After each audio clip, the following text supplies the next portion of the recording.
Ang buhay kong minsan ay walang direksyon.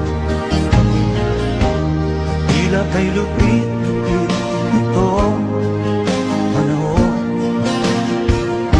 Huwag kang mawawalan